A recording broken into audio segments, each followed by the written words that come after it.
Assalamu alaikum. Good morning. Good morning. We are so happy to have Najah Bazzy with us today. And for you guys that don't know me, my name is Ali Debeja. And this is a podcast series that we're coining Sacred Space.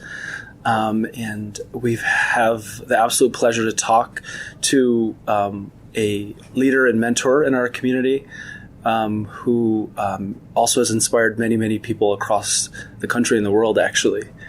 Haji Najah and I have a very deep history, goes back maybe 20 plus years now. Yes, it does. Over decades. Mm-hmm. So I thought our inaugural program would be to have a conversation with her because we felt as a team that she embodied what it means to be someone that is deeply faithful and cherishes every single space in a way that makes it sacred. You'll make me cry already. Okay.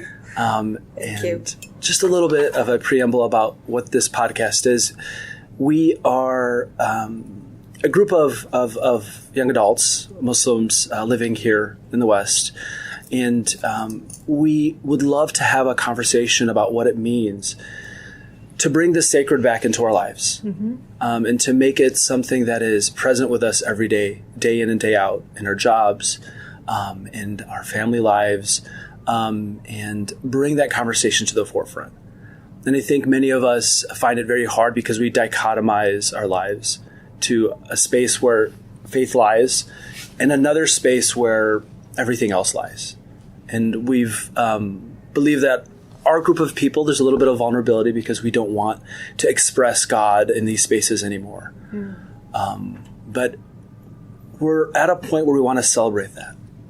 Celebrate God and celebrate it openly, and discuss ways on how to be that faithful person every day and every minute of our lives and in every space in our lives. I agree. So we know that you have done that successfully. We've watched you for decades now, and we hope that you can inspire us in this moment here today, as you've inspired the many other people around you in your life. Maybe we can tell the listeners a little bit about some of your secrets. And so that's why we brought you in today. Okay. Well, you can see I'm visibly crying because it's coming full circle. Yeah, it has. I want to just tell a story before we start. Okay. Am I going to cry through this whole thing? Because I think I'll just use my coffee napkin to do that. God didn't give me eyelashes, so I have to use a little bit of mascara. So over 10 years ago in 2007, mm-hmm. December 6th, I decided to embark on a journey to go to the Hajj. And you gave me a journal. And you said, write in it and express your love of this place. And just as I journaled. And yesterday night, I have this extensive library in my house. And I went to my library and I looked at the books. I needed to write down something. Mm-hmm. And I have a lot of things to write down, a lot of different type of books I could have chosen. And I chose this journal. Mm-hmm. I pulled it out. And I'm like, oh my God, there was something about this. Something it was very touching to me. And then I opened it. But what I opened it to was a phrase that I have been thinking about for the past couple of weeks. And it's a phrase that you mentioned recently on national TV. Mm. I literally opened this book, and the first phrase that popped up was written in red among all these entries that were written in black. And it was a hadith from Imam Ali. And I'm going to repeat it. I'm going to say it to you, and I want to get your thoughts on this. But it's very interesting that this came up because this is the same hadith that you used recently as you accepted an award nationally. Mm-hmm. You incorporated it into your acceptance speech. It says, this is Ali ibn Abi Talib, "Thou think that you are a small body, a microcosm, yet the greater world, the universe, is hidden within you." And I thought to myself, this is what Haji said the other day. I did. And then the story doesn't end there, okay? Because I realized it was the same journal that you had gifted to me over 10 years ago before I went to the Hajj. And that's the journal that I wrote in. And I just thought it was really profound that happened. But I also wanted to share something else because you wrote a little letter to me at the beginning of this journal, and I think it's a very beautiful thing. And I just wanted to share it to the viewers or to the listeners, because this is the type of deliberate kind of deeply held beliefs that you impart on others and that you have taught us over the years. And it's been with us ever since, and it's inspired us. It's inspired us to do even projects like this. You said, as you do the tawaf, focus on the Kaaba as your center, Islam as your core. As you circle it, it too will envelop you. And then you said something, take in humanity and the diversity of our beloved Creator. Pay attention to the hands, feet, and eyes of the world. You will learn stories without words. So true. And I just wanted to get some of your thoughts. I know I just gave you a lot of information, not really a question, but those two things, the universe within a human being. And tell me a little bit about your experiences also on Hajj. So it's kind of like a two-parted question. So this could be, like a 4-hour podcast with you and I. You know that. So first of all, thank you, Ali, for having me. Dr. Ali, I'm so proud of you. I don't know that maybe we'll talk about history in a little while. But so I'm one who believes that everything in the universe is connected. I believe that this great creator is very purposeful in everything that he has done. So when I felt that I was sending you off to Hajj, knowing the kind of person that you are and the way that you think, we have a lot of shared visions and a lot of shared values. You're an observer. And I often, in my head, I can actually see you sitting in the back of an audience with the tilt of your head when someone is speaking. And you're listening intently. And I remember when I was speaking, often at the YMA, I would see you in the back listening intently. So as an observer, I think I felt that you share that idea that we're all connected in some way and that everything is responsible for everything. So when I read this from Imam Ali, it wasn't that it was a profound revelation to me. It was that it was a confirmation of what I really felt in my heart, that there is a universe in every one of us. And, we are atoms, ATOMS, right? And so when God says in the Holy Quran that even an ounce of good or an atom of good is counted, like that tells me that God recognizes in Revelation the idea of an atom. And that's who we are. That's what we are. So I do believe in that connectedness.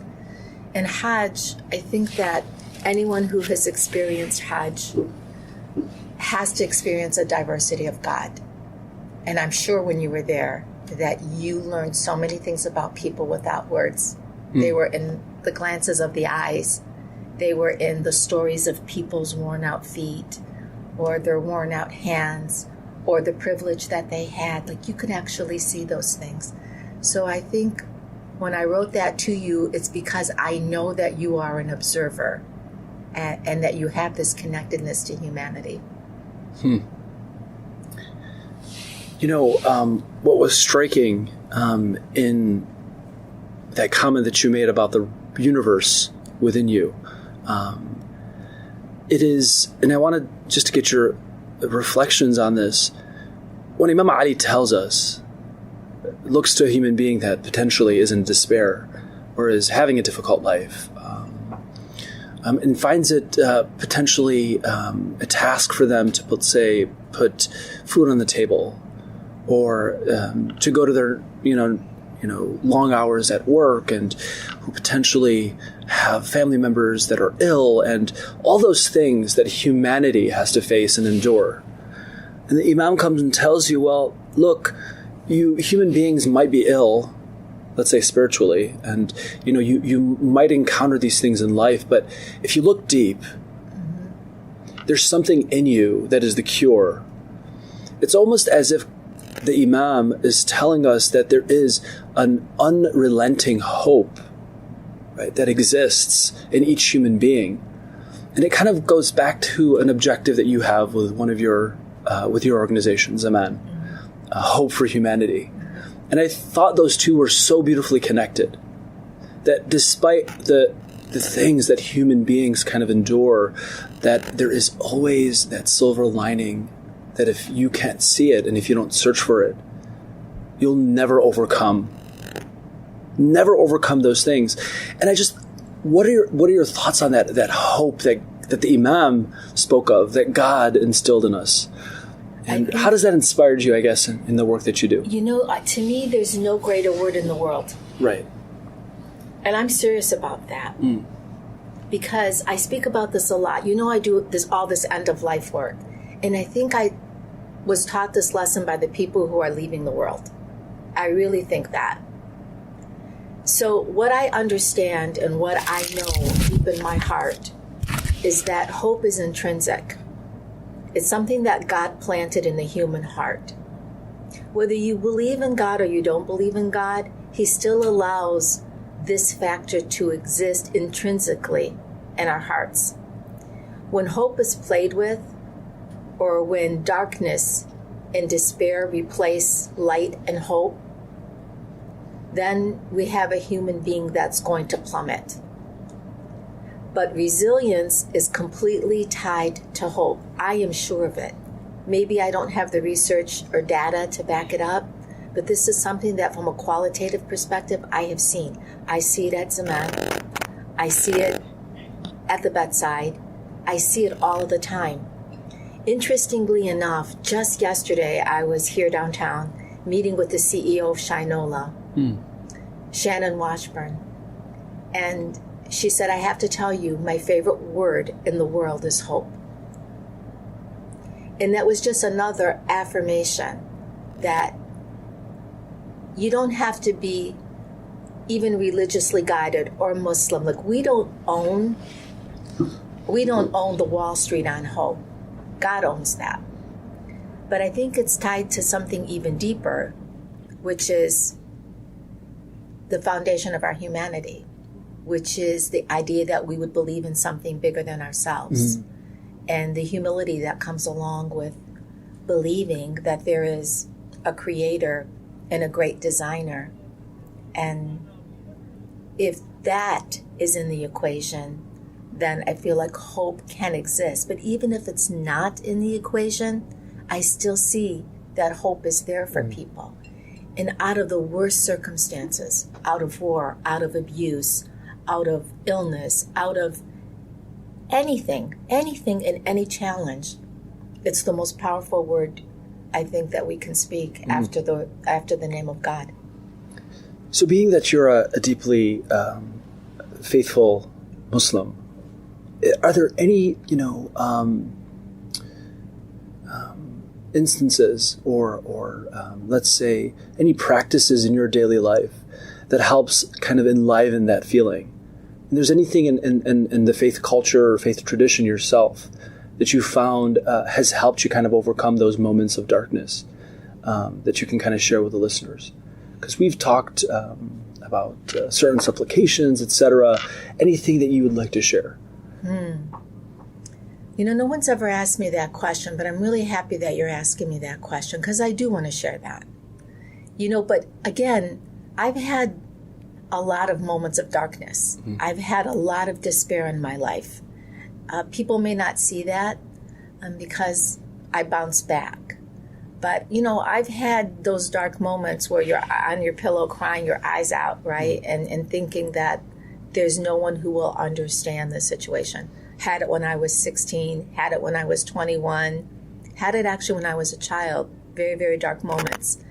But I've learned that, I said this in a TEDx talk. For whatever reason, I've always been able to look up. And I've always understood somehow, even as a child, I think my grandmother had a great influence on me, that this idea of hope is always there. As I've grown older, I've learned that there are key things I must do, and it maintains kind of the spiritual equilibrium in me. The first one was to actually go to Hajj, so that I can experience the profoundness of whatever that required once a lifetime trip is. But thank God I've gone many, many, many more times than that. So I think that is kind of the basis in many ways for the rest of it, because that allowed me to see diversity. It allowed me to see this world, the different colors and shapes of our humanity. And I relished in that. And in every single Hajj I've gone to, there has been very, very profound experiences. Deeply profound. Deep, deep, deep things that have happened at Hajj. After that, my first one was when I was 36. I'm almost 60 now.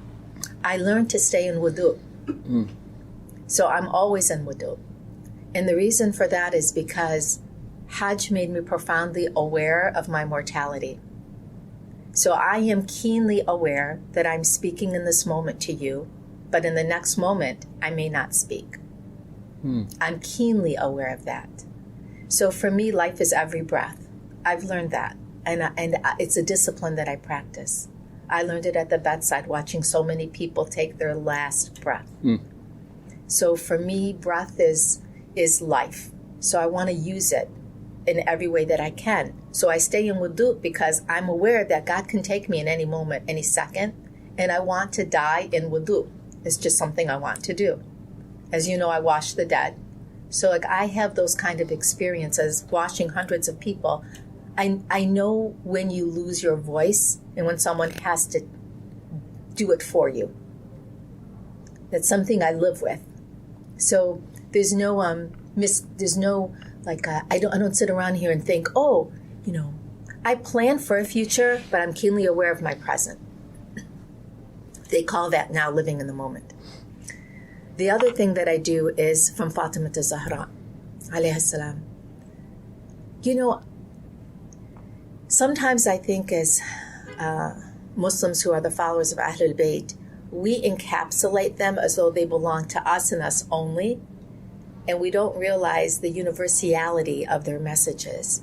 But when she teaches you to pray for the other first, that's something that even right now as I'm speaking to you, I just got the chills, because it takes you out of yourself. So that's my morning prayer. I pray, I ask God to feed the hungry, to take care of the orphan, to send his angels around those orphans so that they don't feel the sense of loneliness, and that he flanks them with his love and his mercy, because they are lonely people, and they're vulnerable people, and to cure those who are sick and to help them out. And I kind of go through this universal kind of list. And then I pray for the earth, because she's going to take us. And I don't want to forget that. And then I give my salams to the Prophet, alayhi salatu salam, and all the prophets before him, and all the angels on earth and all the angels in heaven. And then I give a special salam to the angel of death, because although I don't know this angel of death, I know that I'm going to have to meet this angel of death. And that I ask this angel of death to be very careful with me and as merciful as possible. And then after I'm done with all that, I move to my family, my parents, my family, my children, my husband, and every humanitarian. And then I pray for all of you who've been a part of my life, because the next generation of Muslims is critically important to me. People think that Zaman is my entire life.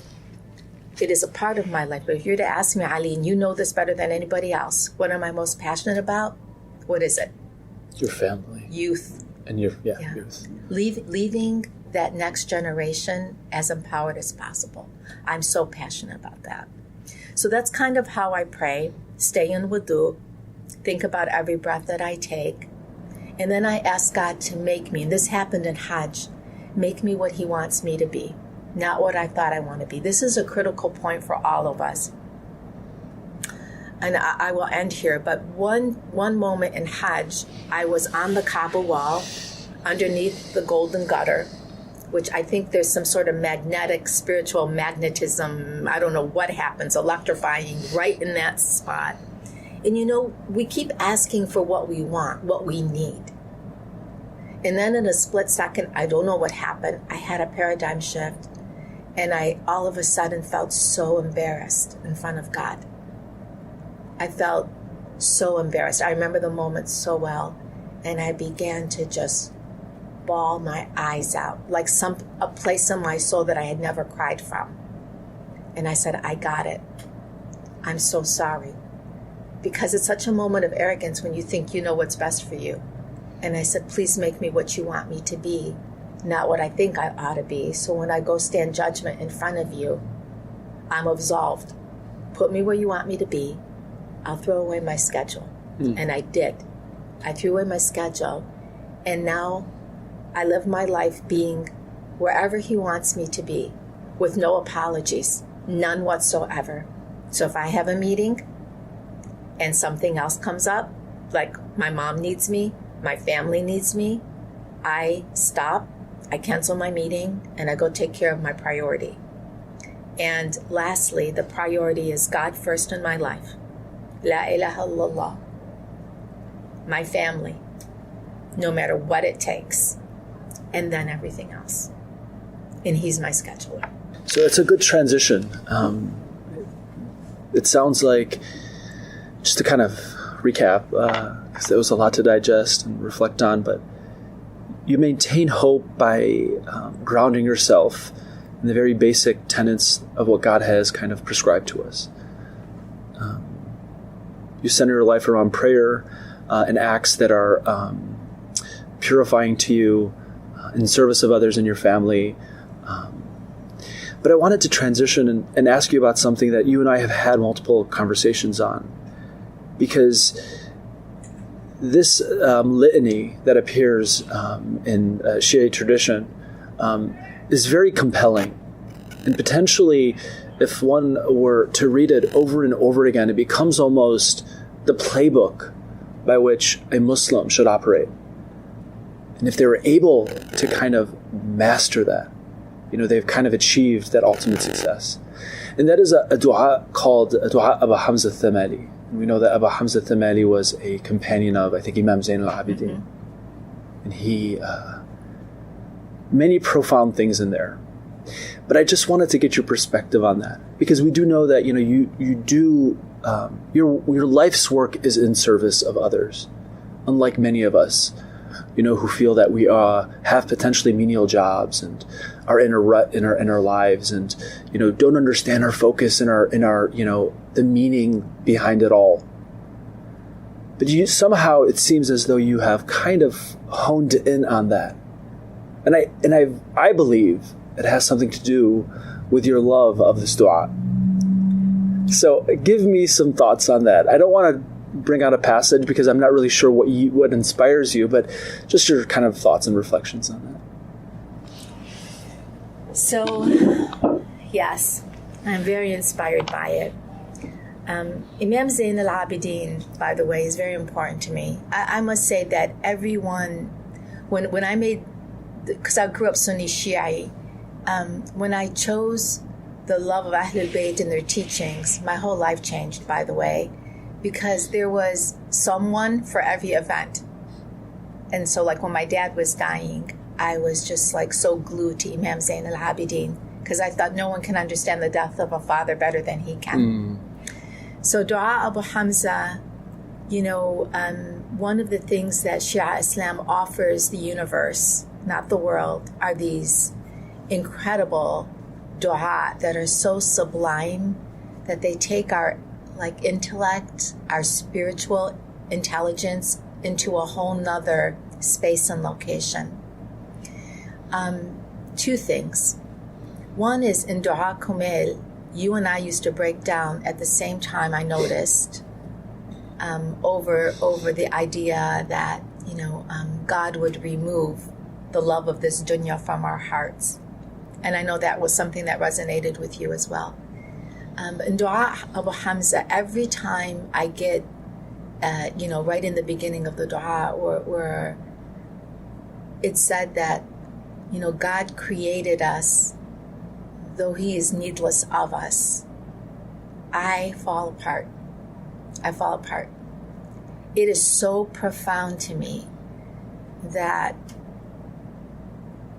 we could be this special creation and that we have this free will and that we're created with this spiritual intelligence. That whole idea of how special we are, and that's the phrase that just nails it. He created us, yet he is needless of us. He loves us, but yet he is needless of our love. تحبب علينا وهو غني عنا. It's like, oh my gosh. These things move me very deeply.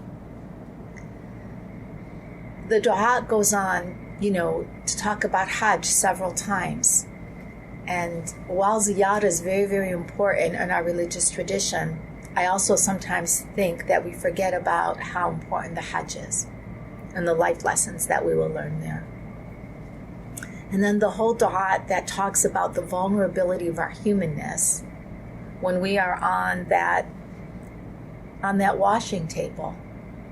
And that we are really dependent at that point on other people to take us into the belly of this earth. Mm-hmm. These things for me are deeply profound, and I live with them. I listen to Dua Abu Hamza every single day. Mm. Every time I'm in the car, I just play it. Because what happened was, one day at the Islamic Center of America, during one of the YMA Ramadans that we had, the YMA was having a session. Well, it was one of the nights of Qadr. We stayed until Fajr time, and there was a group of us there, and a person from the Saudi happened to be there reciting Dua Abu Hamza with Haji Aus, Sheikh Aus. I was kind of in a trance that night listening to the Dua, and I asked God to enter and to scribe on my heart the words of this dua, so it became a part of me. And I think that's another thing we don't do. We read the Quran, but we don't ask God to inscribe the spirit of the Quran right into our hearts. I can't read Quran very well at all, so I have to lean on the prayer that I have for God to inscribe it into my heart. And we know that's possible because the Prophet ﷺ, he was, as we learned, that he was not only the vehicle from which God spoke, but he also lived the Quran in its totality. I think that's something we need to emulate. Part of the dua talks about how we look to God with all of our hopes and our desires, and I'm paraphrasing, and then we ask him, just like you said earlier, to bring at our hands and in the works that we do, to be in complete service of him and almost kind of submit to that will, not to super plan and not to all of our lives work so hard to reach a moment in which we've made it, right? But that dua asks us to step back from our free will almost and allow God to, at our hands, bring forth that goodness. And I just wanted your thoughts on that. Because I think modern times and modern culture kind of pushes a human being, a man, a woman, and we've also indoctrinated this into our culture now here, living in the West as Muslims, to go full force and everything that you want and need, obtain it, and be successful at it, right? And attain that status that everyone's trying to attain. But it seems as though that these litanies and this dua specifically is telling us something different.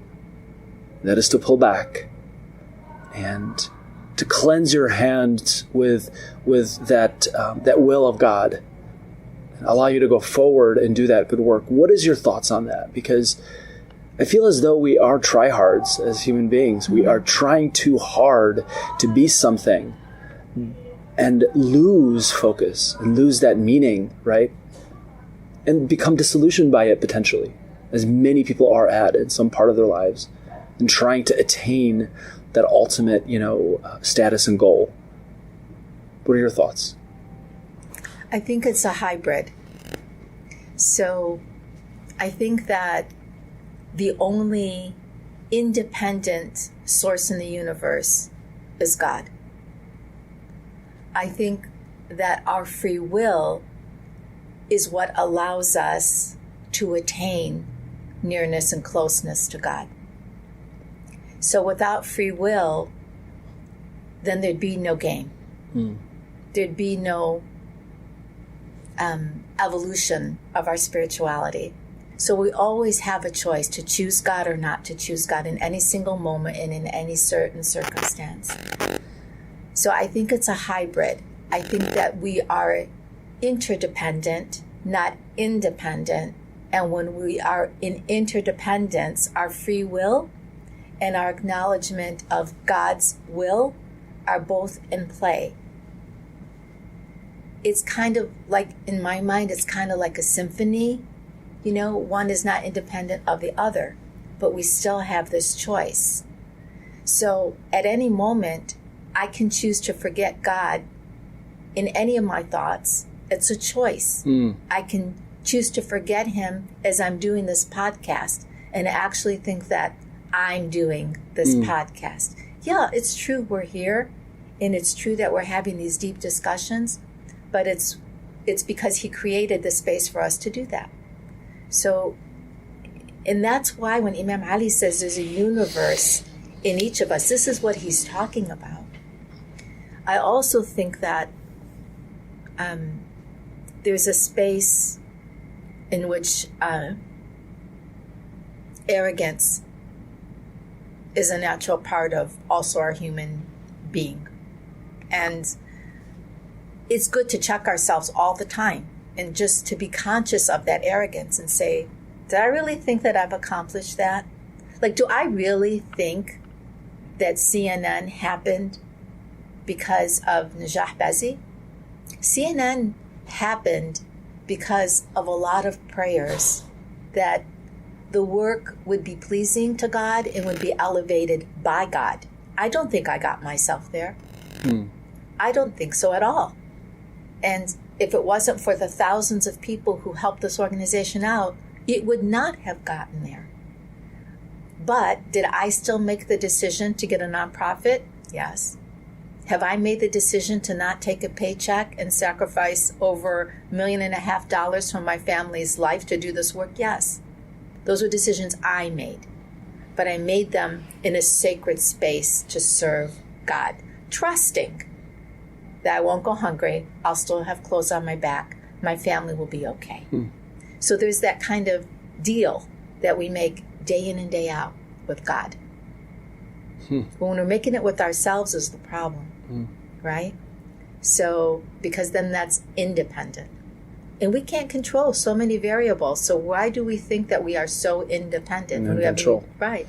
Where I do push back, and I push back on all the scholars, everybody knows this about me, I just cannot handle that word test. God is testing you. Because I see that as like a limitation on our humanity. I rather see God challenges us, and we have capacity, and once we reach the capacity, if we're willing, God will take off the lid, and there'll be another challenge and another capacity. Towards self-actualization, actually. Right. So I want to shift the discussion a little bit. I want to talk about some personal things in your life, if that's okay. But I wanted to know if you remember a conversation we had about 20 years ago. Okay. We were sitting, and honestly, I think it was like winter, it was like probably February, and we were sitting in what was then called the YMA. It was the actual building that houses the Maya School now. And we were having a meeting, and we were in the hallways, and we were having a conversation about our lives, just in general. And you said something to the effect that one day I have so many stories to share that I want to write a memoir about my life. So 20 years ago, you're saying this, and so much has happened in the past 20 years. Do you think you're still at that place?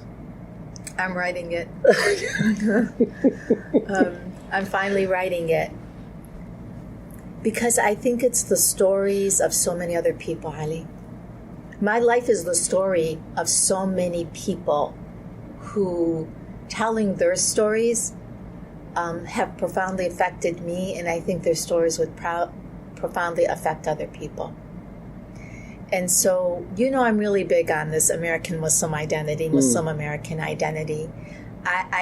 I had always grown up feeling a little marginalized in the sense that I wasn't Arab enough, or, because you don't speak exactly the right way, and, all of those kinds of things.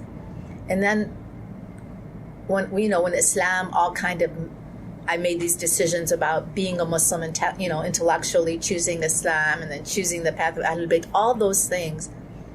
I think, and this isn't a point of arrogance, it's a point of truth for me, that there's something very special and unique about the American Muslim identity.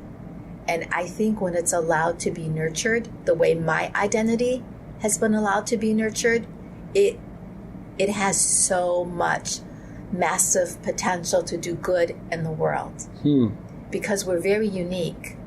You can't really put us on a census. You can't tease out the American Muslim identity. It's a new identity. It's a blended identity of these beautiful cultures and this intellectual, spiritual Islam, and that's not bound to cultural, norms, issues or norms, right? We can get through that. I think that is a very, very, very powerful place. So those are the stories of so many other people. And so the book is, I think, in chapter 5 now. Wow. Yeah. You're actually writing it? Yeah. I have a little bit of help now. Someone actually stepped up after CNN and said, have you ever thought about writing a book? I said, yeah, I started, but I'm only on chapter 3. I don't have the time. And I don't know how to make the time for that. Maybe it's just not the right time. And this person said, because I started 2 years ago, said, I want to do it for you. I'll be your ghostwriter. I said, I have zero money. He said, I'll do it for you for free. Wow. So now I have a ghostwriter who's helping me out. Amazing writer. So see, that's the kind of thing. I've learned if something's not happening, the only door you can knock on is God's door. Because that door will open when it's the right time. So 2 years ago wasn't the right time for me to write the book. Why? I don't know. Maybe because I wasn't CNN global top 10 hero at the time. Maybe now the book will do better, and maybe now there will be more lives touched as a result of the stories of all these people who've affected my life. So, continuing on that, your life story about being other people's stories as well.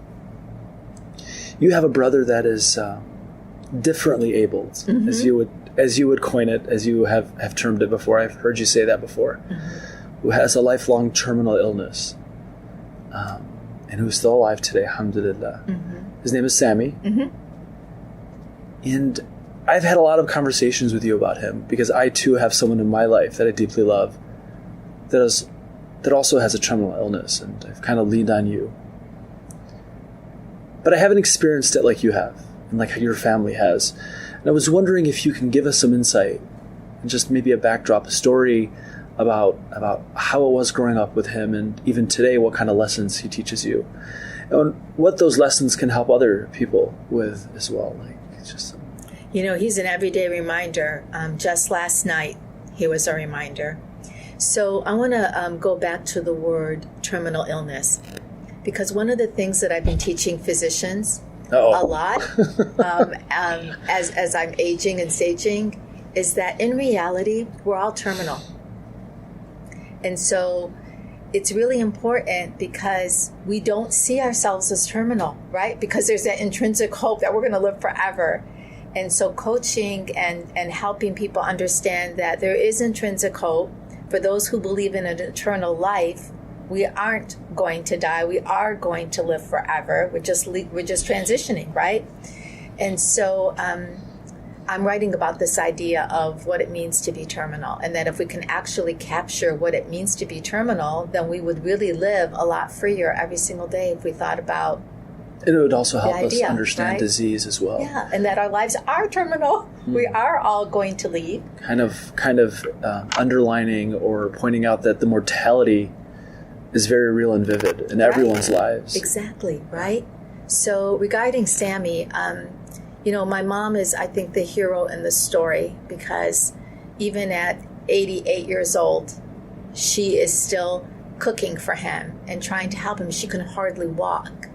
And so, you're seeing that love. I watched it last night. I'm like, oh my goodness. His soup, his this, his that. Sam has been a force in all of our lives. I was just texting Gail last night about this, about how powerful Sam's resilience is. So Sam, I say he's differently abled because we grew up, my mom treated Sam like any of us. So we fought with him like siblings fight. He spit at us because he couldn't hit us. Like, you know what I mean? Like, wrestle with us. And he yelled and screamed. And he went to prom. And, he cared about when he was, a teenager and his pimples and all those things. Everything that we go through, he just cannot move a thing. So we do everything for him, from brushing his teeth to Q-tipping his ears to feeding him. But last night, I was feeding him, and it takes, and he'll probably watch this podcast, it takes several hours to feed him. And, you're sitting there looking at this man, 64 years old, not married, no children, waiting for someone to chop his food and literally put a spoon in his mouth. And I'm doing this, and I'm thinking to myself, we are so little when we're so wrapped up in our own issues. But this is a person who still has huge hope for his life. And he's figured out how to be large and in charge of his own entire life by the pupils of his eyes. When my dad was sick, of all my siblings, Sam was the most helpful to me. He ordered all my dad's prescriptions by moving the pupil of his eye, which is the only thing that can control his communication. He golfs online. He watches movies. He handles all of my mom's bills. He is the man of the house, yet he can do nothing for himself. His resilience, his desire to live. He's literally choking yesterday trying to eat his food because the muscles in his throat are shutting down. He has about this much left to be able to just fit a spoon in. And he's still choosing to eat even though he might aspirate over a feeding tube. Because he loves his life. He never complains. He can't do one thing. Nothing. But can do everything at the same time. He has created in me a tremendous awareness that I can move. That's why I move. And that's why every moment has to count for me, because I'm keenly aware that he can't move. And when people waste time, they make me nuts. What are you wasting time for? Why? Go serve the world. You don't have to be a big shot to serve the world. Just go do good. In medical ethics, to do good and to do no harm. I live with that every single day, to do good and to do no harm. And it's helped me a lot because I think about Sam every single day. Every day. I know when he goes to heaven, he's not going to have a wheelchair. I get that. And alhamdulillah, I'm going to meet him and he's going to be walking. I know that. But what he has done in our family and for our family, none of us siblings have been able to bring value to our family like he's brought to our family. And he's been the president of his organizations. He's one of the most active fundraisers for Zaman Online. and he just has a sense of humor. And the thing that hurts me the most is when people look at him with pity, but he does not pity himself. He has no pity for himself. And I don't know how he does that. Seems like Sam needs his own memoir. Sam is his own memoir. He really is. Beyond amazing. I'm kind of, it's the loss of words, which you just kind of shared with me, because I think as human beings, and as privileged as we are, having everything at our fingertips and being able to move extremities in our bodies, and able to bat an eyelid and protect ourselves from the sunlight and feed ourselves. And a person like this is unable to move not one part of their body, and is grateful for every single moment of it. Except many of us, get very agitated and impatient when we don't get what we want, when things don't go our way. And it's definitely such a life lesson.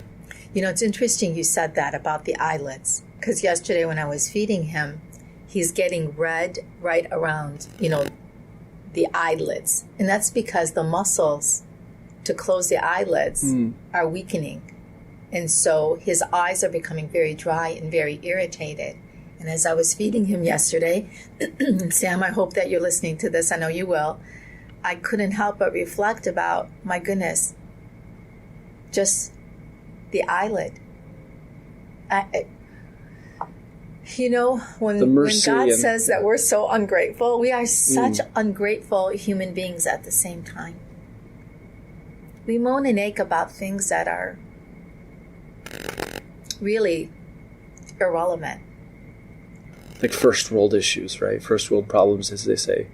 Oh, we live in a very affluent society. Many of us have almost everything that we need. And I think many of us spend a lot of times, at least, complaining, not in any way, kind of grateful for what we've been given, actually. But at any moment, any one of us could be like Sam. 100%. At any moment, even though he was born with muscular dystrophy, any one of us could be in a car accident that would make us paralyzed. And so that's the idea here. When we talk about living in that moment, it's like, what are you going to do with that moment?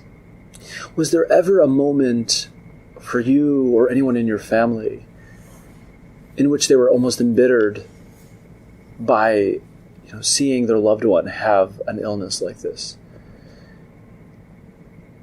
Did you ever feel that you went through that and asked God why? Was that part of that healing process that it took you to come into terms or reconcile that you do have a family member that will never be like you? And how what were some of your thoughts and reflections in those moments? I have a couple of 6 siblings. So I have my brother who needs a heart transplant, my eldest brother, who's like, the gem of our family life. And he's just a very unique human being. So the idea that he needs someone else's heart and what that really means has been profound. But I say at least he's 67, I think now, and he's been living with this heart problem since he was 32. I have a sister who has battled 4 cancers, should have died many times, including a couple of months ago. And she's still with us. When your siblings or the children of your siblings or the people who are your DNA are sick and ill, I don't ask why. I ask, how can I help? What can I do to make their lives just a little bit better? What do they need? And to try to understand that this is temporary. But if they've lived good lives, these diseases and illnesses, these are temporary things, and they're going to grow from them, and all of us are as a family as well. And there's resilience in it. It's not submitting to the disease, because I don't really believe that God sits there and gives you the whammy and says, like the Wizard of Oz, you're going to get this and you're going to get that and you're going to get this. I just believe it happens because God created the universe and things are going to happen. The challenge is in how do you handle it when it happens. I again think Sam has taught us all a level of resistance. But faith has completely guided my family. And it's the hope that we have in God, I think, that somehow, some way, these lessons are there and you just manage day by day.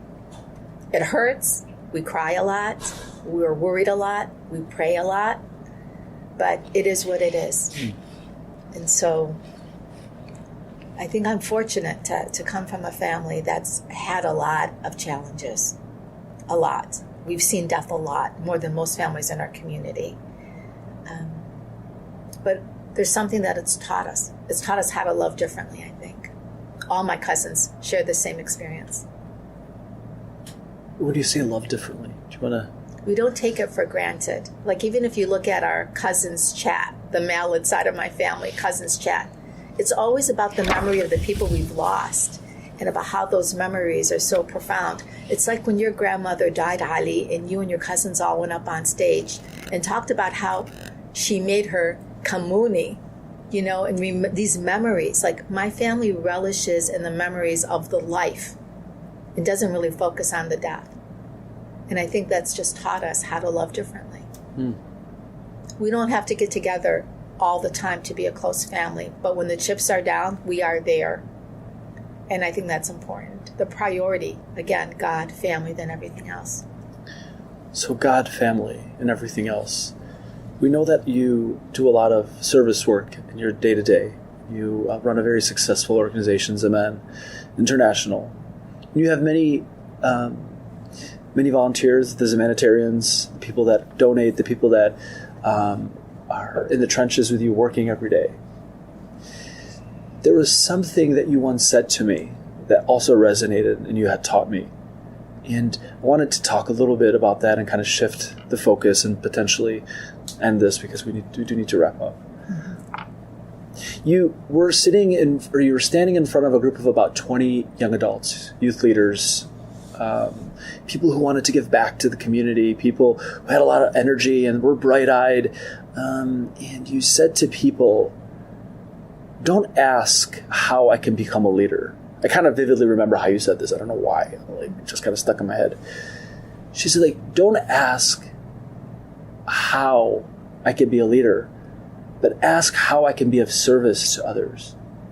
And from that, you coined a term that I hadn't heard at that time, service leadership or servitude, or a servant leader, as you coined it. And I wanted to ask you, how does that impact both your organization and also your daily hustle? What does that mean? Explain to some of the viewers, or the listeners. Daily hustle. I never thought about that, but I guess it is a daily hustle. It is a daily hustle. Because, just kind of to step back a little bit, the concept of leadership, especially in the West, is this kind of full force. Someone's going to take, the bull by the reins, and, they are going to be the center figure to bring about any type of change or success, and at any cost, right?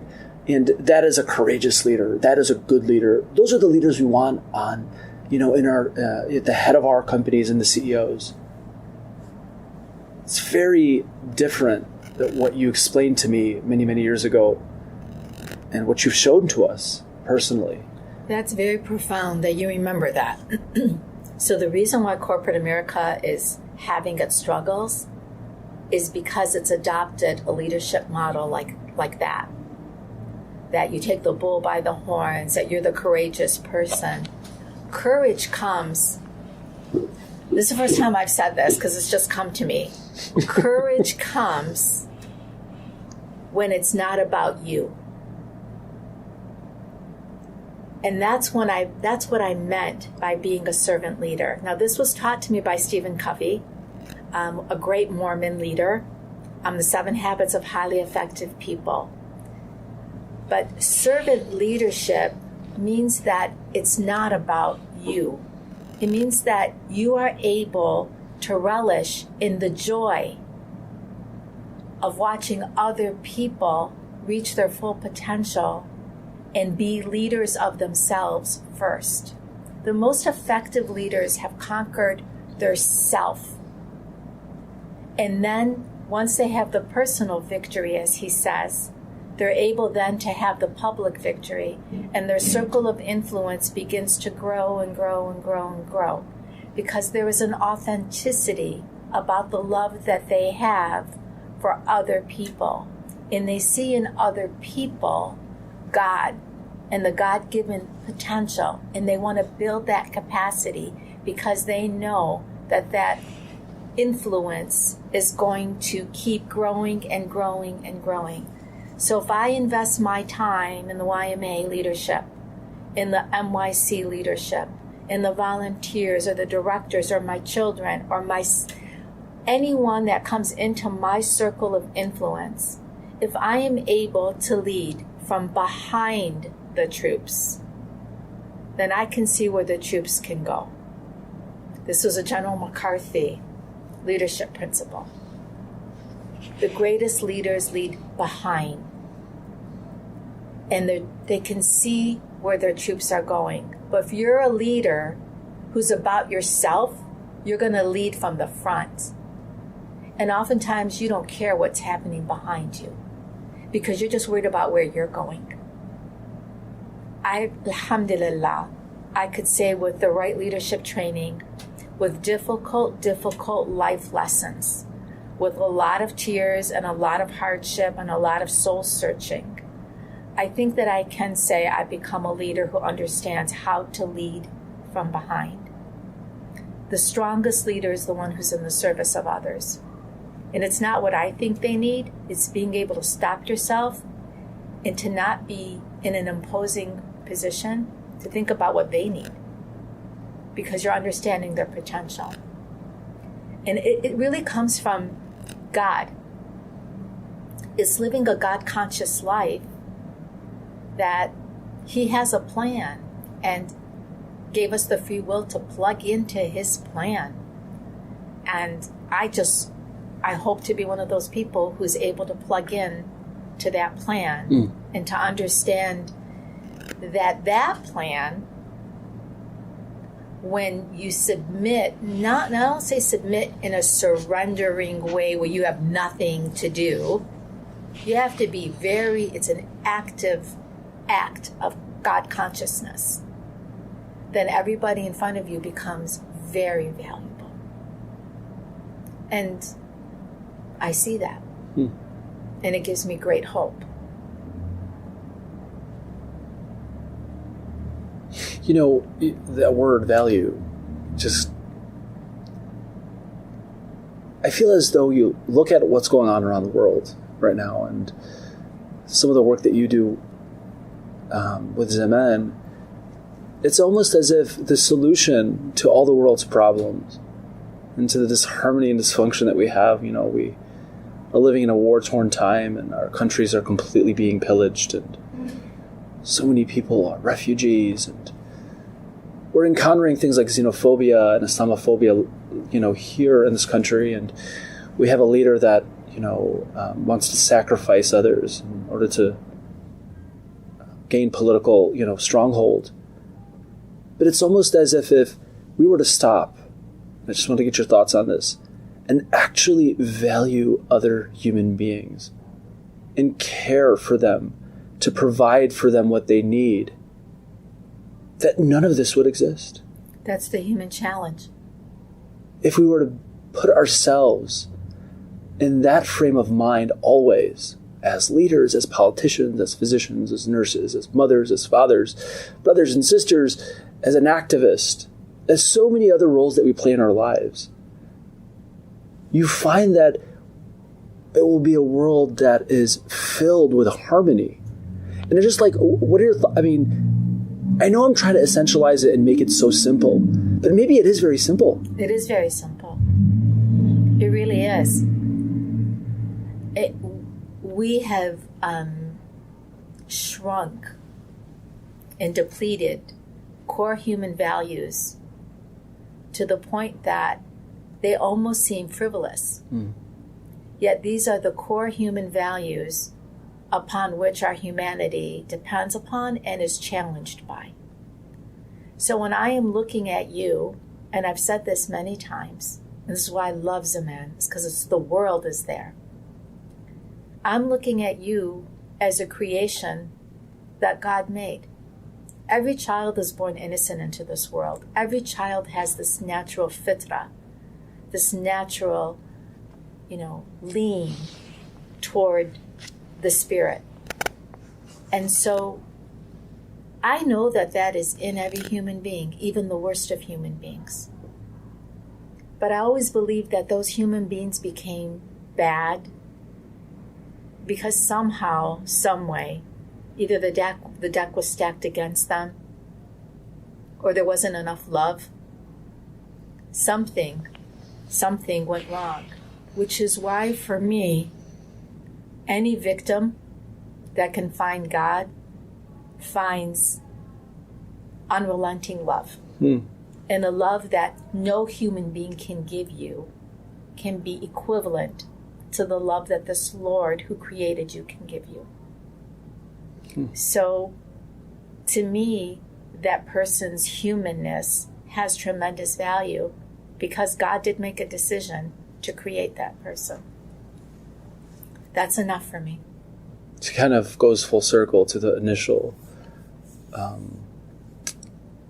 hadith that you shared once with me, and that you also shared in the CNN acceptance speech,